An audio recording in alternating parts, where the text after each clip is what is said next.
Bobbi Chegwyn is a self-inventory specialist, author, and an advocate for empty nest moms.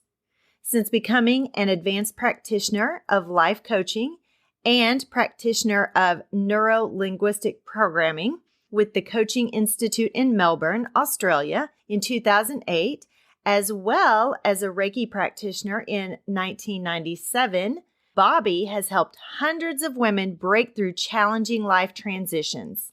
She is the author of The Post-Nest Plan, 10 Reasons You May Not Be Happy and 10 Remedies So You Can Be. Also, she has written 12 Steps to Self-Empowerment. She's the creator of the self-inventory for the Savvy Sisterhood workshop. She's also contributed in self-help features for Clio and Cosmopolitan magazines in Australia. She's written the Weekly Life Matters column for an Australian newspaper and penned the viral quote, "Your perception of me is a reflection of you. My reaction to you is an awareness of me," in June of 2012. She brings humor, self-deprecation, and a realness along with empathy, a deep and personal understanding of pain, and the Australian mateship attitude, the bonds of loyalty and equality, and feelings of solidarity and sisterhood. I've broken this into 2 episodes like I normally do because I cannot stop talking when I have a guest. So they're a little bit longer than my normal episode. Just bear with us and stay with us so you can get the full benefit of all of the information that Bobbi shares today. Let's move on into the episode with my guest host, Bobbi Chegwyn. Are you in a new season of your life? Are you stuck and searching for clarity so you can make a career change? Do you just need the courage to switch careers? Are you ready to follow God's plan for your career? Welcome to Choose Your Next Yes. Hi, Kindred. I'm Mel, a career transition coach, mom of grown-ups, coffee lover, and God girl. I've had a lot of big life changes, and I haven't always been clear about God's plan for me.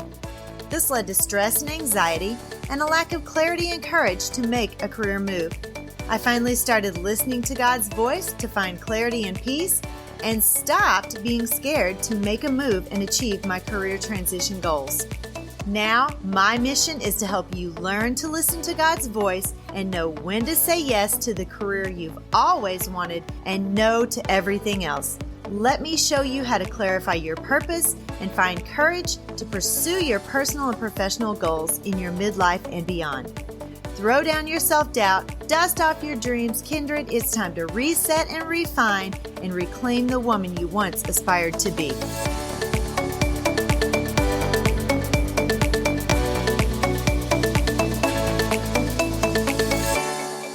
Hello, everyone. Welcome back to the show. I have a super special guest for you today. You're going to enjoy this so much. I have my first ever Aussie with us today. She actually doesn't live in Australia, but she has an amazing voice. I love it. I have a crush on her voice. It's amazing. And I think you're going to really enjoy the content that she has for us today. She's just got so much to bring you. And I know that it's going to be a blessing for you as for me as well. And so I'm going to let her introduce herself. So without further ado, welcome to the show, Bobbi. Mel, thank you so much. Gee, you make me laugh with that because I can think of several people who would not agree with that statement that you have a crush on my voice. Hi, everyone. It's so great to be here. I met Mel a little while ago and I was so impressed by her mission and her spirit and her energy and the work that she's doing. So I'm really happy to be connecting with you all today. As she said, I'm an Australian. I live in Cincinnati at the moment.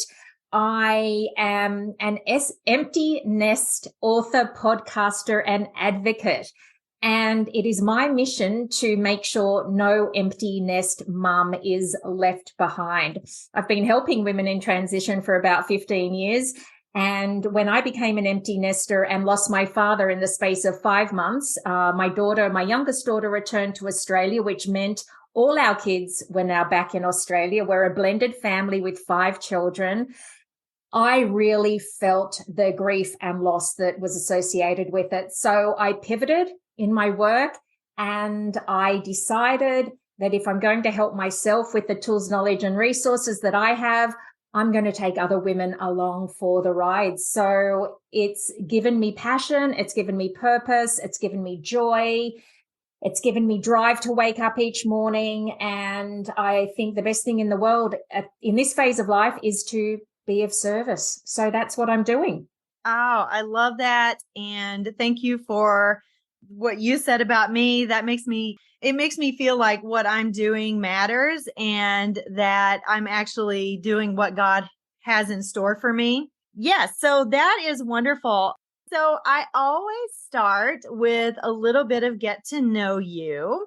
And so you gave us a wonderful introduction of yourself, but I like to dig a little bit deeper. So tell us, what is a bucket place list that you would like to visit and why? Well, a few weeks ago, I probably wouldn't have said Scotland, but Outlander season 7 has just started and I am such a fan. And weirdly enough, I lived in the UK in my 20s for 5 years. And I married a Yorkshire man. And so we would go up north, but we never made it to Scotland. I went to Wales. I went to Ireland. Of course, I was in England, but we never got to Scotland for some reason. And I watch Outlander and I love the history, the scenery, everything about it. So I think I would love to next, or if I can somehow on my bucket list, I would love to be able to tick off Scotland as a destination. Wow, that's exciting. And I did not realize you had been to all those other places. We hadn't talked about that. So like you are very well traveled then. I think it's really important. So I lived in London for 5 years, which allowed easy access to Europe. In Australia, Indonesia is quite close. So we visited there. I've been fortunate enough to go to a lot of places around the world. And I think it is highly recommended and so purposeful because it allows us a wider perspective of the world, how people live, that our way isn't always. And it really does create a sense of more tolerance with other humans who are inhabiting this planet. Yes, absolutely. You'd mentioned that you watch Outlander. I am a crime junkie. So I listen to crime podcasts. I watch crime shows on TV, and there were a couple that were set in different countries. And like, I find them very intriguing for that reason that you were speaking of. Like, there's so much history and they say things different than we do. And they reference materials that we reference one way. They'll reference them a different way. One show that I was watching, they call diapers nappies. You have to like really think about that when you are watching that show because you might not really know what they're talking about, but it like really enriches your own life a lot and helps you see other perspectives for sure. It certainly does. And I've gotten the opportunity to train some close friends in my neighborhood here on how to speak Australian because I think, okay, well, yes, I do use a lot of American English words, but I'm going to throw in some Aussie words as well. And actually, I have a really close friend here who is now calling sunglasses sunnies. Oh, wow. We'll say arvo for afternoon. She really is embracing these words and I hear it and I just think, God love you. You are just the best because we're meeting each other halfway. Yeah, absolutely. About, I think 4 years ago or so, the church that I used to go to where I used to live, I was a youth sponsor and we went to Mexico and we didn't go to like vacation Mexico. We went to like real Mexico because we were on a mission trip and it was very hard to communicate with some of the people that we were with in the compound. We were in a Christian compound, a church compound. One of the very first things I definitely had to figure out how to say was bathroom. Because, you know, when you're a midlife woman who's had 3 babies, that is very important. And it was just a different way of life. And I apologize, friends. I have a cough drop in to try to keep this cough. And so I'm like trying to swallow and talk and everything at the same time. So please ignore that and give me a little grace today. It's just such a different culture in different places. And what we take for granted, even in our grocery stores, like you would go there and we have those things in the middle where they're here at our stores. They do like deli stuff and that kind of thing, which they have those there. But in the middle of the store that we went to a lot to do our nightly shopping, they had this place where they cut cactus and clean the cactus and get it ready to go. And I'm like, that is so cool because we don't have that here, not where I'm from. Maybe like in Texas they do, but not where I'm from in Missouri. So, just those little things, even it enriches you so much and lets you see how other people live. And I have people who listen to this podcast, ladies who listen to this podcast who are in different countries. So it helps me to really think about their perspective and really try to dig deep to help them as well. It's not just about me here in the United States. I want to make sure that I am a voice for God outside of the United States as well. I think that's so important. And when we do expand ourselves further, if we have the opportunity to, I think gratitude has always been something that I was able to bring back from certain countries. Being in Bali, we had this beautiful woman who would drive us around each day, and it cost us $40 to have her and the vehicle all day, which is not a lot of money. She would wake up at 4 a.m. every morning, go to the grocery store to buy the food, to then feed her family, and she would go out to work. And one day she was telling us that she needed to go to the store again because she was buying groceries for the orphanage. And my husband questioned her and she said, oh, yes, there are a lot of people here who are really struggling. And we looked at our perception of struggling and we thought she was most likely struggling because of the income and the long hours. And then we realized that her perception wasn't the same as ours. We thought she did have a lower income and not a lot of money, but then she was gifting part of her salary to others in need. And that's a beautiful thing about Indonesia. Their gratitude surpasses anyone else's that I've ever experienced. They will put their offerings out and pray. Every morning they'll light a candle, put a hibiscus flower out, maybe some food. And we were taken by her, which was just such a fascinating experience, to these baths that were holy. And it was kind of like the Stations of the Cross in Catholicism. And she brought us special sarongs to wear because we had to cover ourselves and be respectful in the baths. And then we would go to each station, so to speak, that had water coming out like a fountain.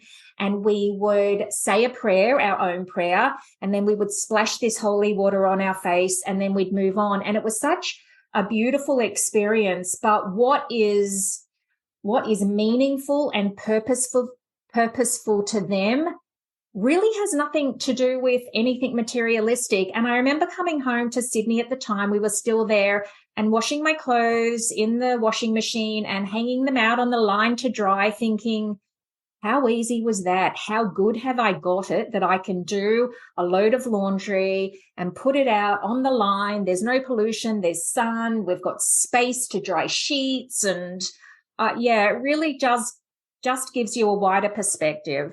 Yeah, absolutely. And when you were talking about that woman's perception of income and poverty, and it just immediately brought to mind the woman in the Bible who gave what she could and she was mocked because of it, but that's what she had. And she gave joyfully what she had. And she wasn't trying to keep back anything from God. And he really made sure that they understood that she gave more than they ever did because she didn't have as much to give. And she still was giving. Mm-hmm. And they were being, maybe a little miserly in what they were giving. So yeah, definitely different perspectives on that. And when you are thinking about what you have to give. And, we were down there on a mission trip, and it's not necessarily about always giving money, but giving your time, your help, your whatever you can give. If you don't have X amount of dollars to give, you can still help people in some way. So definitely. Yeah, we in the book I've just released, we focus heavily on being of service, and being of service is anything that is good for you, good for the world around your community and the world around you, and does no harm to other people. And interestingly enough, as I said, it's not monetary. And people may think, well, what on earth do I do? But even in that space where you're not sure how you can be of service, being of service to yourself in a way that's respectful and involves maybe self-care, self-compassion, really makes us a better human being to then have our happy tank full enough that we will energetically be out there serving other people. Who we are and the level that we're operating from and our own inner joy is bound to affect someone. And again, that's not giving money. That's just being good to ourselves, nurturing ourselves. And then, for instance, making us, even if we have one partner in our household or an animal or a child still living at home, it's going to make us a better person. And in doing so, it does change the world. How our emotions are and how we're projecting them to the world is for the greater good. And for me, even if we start with ourselves, it's being of service. That's what we do with those mission trips that we take, helping those students understand that you are to be a servant leader first, and then everything else will fall in place, because God puts us here to be servant leaders. That's what Jesus came to do. He came here to be a servant leader, and just helping them understand it's not all about you. The world's bigger than you. Things in your own little bubble may be one way, but there are people that need your help, and you have a gift, you have a talent. I saw these kids working, these are high school students, and they were working when we were in Mexico. It was 100 degrees plus every single day. And it was that way at night too, like at 11 or 12 p.m. Well, 11 p.m., 12 a.m. It was still like 91 to 100 degrees. So you can imagine how hot it was during the day. These kids were out there. They were chopping weeds. They were mowing. They were picking up trash. They were building things. They were working so hard. Not one single complaint about it being hot or them being tired. We did not sleep a lot because we worked the entire time we were there. It was just such a blessing, not only for them to get to grow that way, but for us adults to see them as servant leaders. My heart was so full when I got home. I mean, it was full the entire time, but being able to send information to the parents, because we couldn't make a lot of calls down there because it was kind of expensive. So the adults kind of took on that, where we could call home a little bit and let them talk or whatever. But I would publish updates on Facebook for the parents to see, so they would know everything was fine. You know how parents are when your kid is in another country, especially, and you're not with them. It's kind of scary. And so I would publish things on there, and I gave these kids glowing reviews every single day. And those parents were so happy, not only to get the updates, but to know that they raised kids who were servant leaders, that they had hearts for Jesus and they wanted to help other people. Yeah, I think that being of service really only ever works if you are aligning yourself in the work that you're doing with one of the 6 core needs that are important to you. And by listening to you just then, I'm thinking, wow, these kids would probably really value growth and contribution, which they say are the core needs of the soul. We have 4 human core needs, and then the last 2 are the soul's core needs. So just from you saying that it was a mission trip, it's faith-based, they're servants of Jesus, then I'm sure, because whacking weeds in 100-degree heat, for a lot of us, it would be, oh, goodness me, I just can't even take this. This is horrible. Yes. But if they're their needs of growth and contribution were being met. Nothing else matters because you've got that inner buzz. You're operating from that purposeful joy state and you're being fed. Your soul is being nourished as you need it to be nourished. Yes, absolutely. And there's a lot of adults who can take some lessons from that. Myself, even sometimes, like I would sit there and I'm like, I am so hot. And then I would see these kids working and I would just like, shut up and get out there and do your job because these kids are doing it and you got no complaints. So it was great. It was definitely great. Mind you, we do often have like 35, 40 years on these kids. So exactly. We need to give ourselves a bit of leeway here.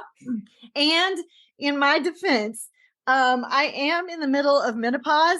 Same. That is, you create your own body heat in the middle of the winter. So when you're in 100-degree heat, it's like multiplied by 10. So I get it. In the middle of winter here, it can be, I guess below freezing. I don't really do Fahrenheit that well, but it can be in the 20s, I would say. And it's the middle of winter and I've got our windows open in the bedroom and I've only got a thin sheet over me. And my husband is in like a sweater, track pants. He's got socks on and he's cuddling up next to me. Yes. You're like an oven. Please move away from me. And he's so cold, but I'm just like, oh, this is balmy. I know. The other night I was at my boyfriend's house and we had done something and he's like, can you read this? I'm like, no, my eyeballs are sweating. And he's like, what? Your eyeballs are sweating? I'm like, if you know, and you don't know because you're a man. So my kindred women who are in menopause, they know exactly what I mean. When your jewelry makes you hot and your hair makes you hot and your eyeballs are sweating, Yes. Oh my goodness. So the struggle is real, but it's all good. It'll be over eventually. And then I'll be wishing for some warmth probably. So yes, for sure. All right, so let's switch gears just a little bit and let's get into the meat of what we're here for today. I think we've kind of talked a little bit about some things and maybe had a great little segue into what the meat of our conversation is today, but let's just talk about like your message for my women who are in midlife looking for their purpose. Tell us what you can bring to them today. Yeah, sure. Well, it's all in this book, which I will describe in a nutshell. The post-nest plan is all about finding out who we are at this stage of life. And as many of us will know, we are vastly different people from before we had kids or even as we were raising kids. Our focus is so extensively on the needs of others around us that we kind of, I won't say lose ourselves, but we pretty much disconnect from who we are at core because, and I believe rightly so, our core encompasses those loved ones around us. And for most of us, it really is a satisfaction to be able to raise these human beings in the family unit. However, once we say goodbye to those kids and we close that door and look around and find that it's just us in the nest or us and a partner, it's like, whoa, what just happened? This is me. What's my identity? What's my purpose? How am I to find connection? If I'm partnered, do I really know this person who isn't dad or mom or partner, boyfriend? Like, what is this all about? So it's really about rediscovering who you are. And the only way we can do that, I believe, because I've taken myself through it, the only way we can do it successfully is to encompass 3 A's for change.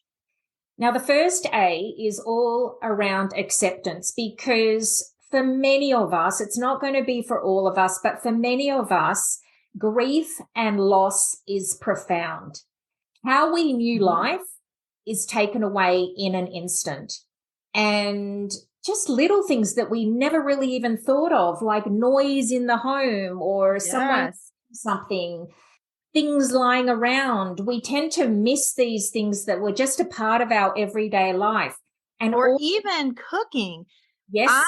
I've cooked for my oldest son is married and has 2 children. So I've cooked for this massive amount of people for years, and going from cooking for a massive amount of people down to just, well, after the divorce myself, and trying to relearn those kind of things. It's a struggle. Even that is an identity thing, because it's hard to like back off of those things. You're right. I did a lot of research last year when I was moving into this niche and asked empty nest mums a lot of questions, and the cooking for one or cooking for two came up time and time again. So a whole range of emotions are going to come in. And for a lot of us, the desire to run from those emotions or push them deep down or to cover them with food, alcohol, drugs, all that comes into play. But the fact is that it's like a monkey on your back.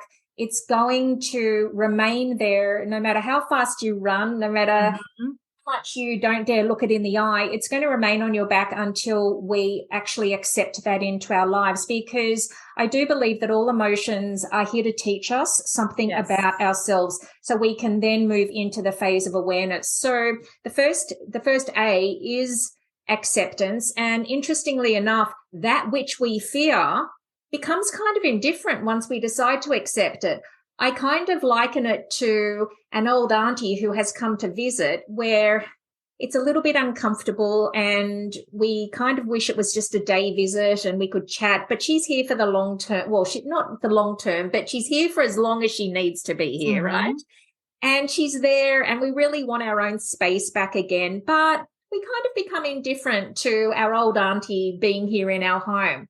But the interesting part is old auntie will have some very wise words of wisdom to share with us, because when we do keep that emotion within and we do sense that it's there, it goes from being really uncomfortable to less and less uncomfortable each day, until it's just something that is. It's something that's present, and we learn to walk our daily life with that. During that time, we will have our aha moments and our epiphanies and those light bulb moments. And then we are ready to release that emotion. And that emotion, because we're not shoving it away, we're not running from it, it will run its energetic course. So it will be there for the amount of time that we need it to. We'll garner information, we'll understand what it's present for, and then we can dive into the next day, which is awareness. And that's when all this self-inventory comes into play. This is a deep dive into who you are now as a woman, about understanding your own emotional guidance scale and understanding where you are. It's looking at your personal values and ascertaining, what are my personal values? Now, you think you may know them, but my guess is until you do this deep dive, you don't fully know them. And I think you'll be quite surprised with what pops up now that you are a remote parent. So we're still mums, but we're not in-person mums. So life is changing. We're remote mums. We're doing it from afar. We're work from home mums, so to speak. Thanks, COVID. So we do a deep dive into that. We understand our core needs. We really look at what makes us tick, and we're really aiming to look at any limiting beliefs, because what you want to do in that second A for awareness is really hone in on what brings you joy. And not only what brings you joy, but what brings you joy in a way that's good for your world, helpful to you, and not harmful to anyone or anything else. So we really pull apart all these fragments, because it's not just a matter of, okay, I value spontaneity. Well, you know what? I could go out and rob a convenience store tomorrow because that's spontaneous and that's fun and that gives me a fix. Or I could turn up at my local shelter and say, hi, I've got 3 hours free. What do you need me to do? Now, that's just an example, but we've got to really work out, hang on a minute, are you kidding yourself? Because a lot of the times we may be helping ourselves in a way that isn't really good for us. Mm-hmm. Then the third A is action. It's okay. So we've accepted and learned from all our emotions. We've taken self-inventory. So now we totally get ourselves. Let's create that plan. Let's bring all that into play and create an action plan. So the person's plan creates a foundation for your next phase of life, and not necessarily one that's where someone has said, hey, go and get a hobby. So you go to the Y and start doing yoga, and you have no idea why you're doing yoga, but it's because Jane down the road said it would be good. So you're there thinking, God, I'm so bored at the moment. Yes. This stuff, so it's really, there can be a lot of suggestions in this phase of life. There can be also a lot of, and what, if I can please mention my pet peeve, because I think it's really good for all of us to acknowledge when someone comes to you and says they are having difficulty in this phase of life. Please, I understand that your suggestions are great, and that's all well and good. Please do not say something like, this is your kids' time. What do you think you were raising them for? You've got to let them go. Suck it up, because you are not meeting that person where they are right now. Right. So you think you may have an outstretched hand, but that person cannot see that hand whatsoever. They're not going to be able to grab onto it. It is futile, and you're wasting your time. All you're doing is sharing your story, and you're not allowing that person to honor their own emotions and appreciate that this is where they are right now. So it may not make sense to you, but allow them that platform. Let them know that they need to honor their emotions. And even though you may not have the suggestions on how to fix or what to do, allow them an ear. Just be present for them and allow them to purge that pain. And purging the pain is the first chapter in the book, because we need to get this grief, loss, and despair away from us, because it is soul destroying, and it's going to end up making us feel sick. So you can be better for them by being present for them and not necessarily giving advice. Right. And that was a hard thing for me. So when I very first started, I'd gone into some Facebook groups, and just to like really ground myself in the empty nest world and this midlife world. Even though I've been in midlife, my last child, he just graduated. I was ready. Like, my oldest son is quite a bit older than my youngest son, 10 years, as a matter of fact. And so by the time I got to my youngest son being out of the home, I had already had 2 children who had left. They say God prepares you for this moment, but I feel like I helped prepare myself too. And I wasn't really necessarily empathetic to the ladies who maybe either had one child who left and then they became an empty nester, or, their kids were a whole lot closer in age. And of course, I had grandkids by the time my last one left. So then I still had that little kid part of my life. And so I had to really think about that myself as a midlife woman who was becoming an empty nester. I needed to be way more empathetic to some of my ladies who weren't where I was emotionally. And my last podcast episode that I just released was about your journey is your journey. It's not someone else's. And you talked about like doing the yoga because other people are doing it. And that was one of the things that I talked about. Everything at this stage looks great at face value, but you have to like really dig deep into yourself and figure out what is it that brings me that joy and fulfills me, gives me that pleasure without hurting someone else or without sabotaging yourself down the road somewhere. Couldn't agree with you more. I do like the fact of preparation, and I have come to see, this is what's so great about what I'm doing. I'm learning so much from just immersing myself in this journey. That's it for today, everyone. I hope that this has been a blessing to you and that you have learned a little bit about acceptance, awareness, and action for change. Join us back here on Friday for the second half of the interview with Bobbi, We will be talking about empty nest prep, and you won't want to miss it. See you Friday.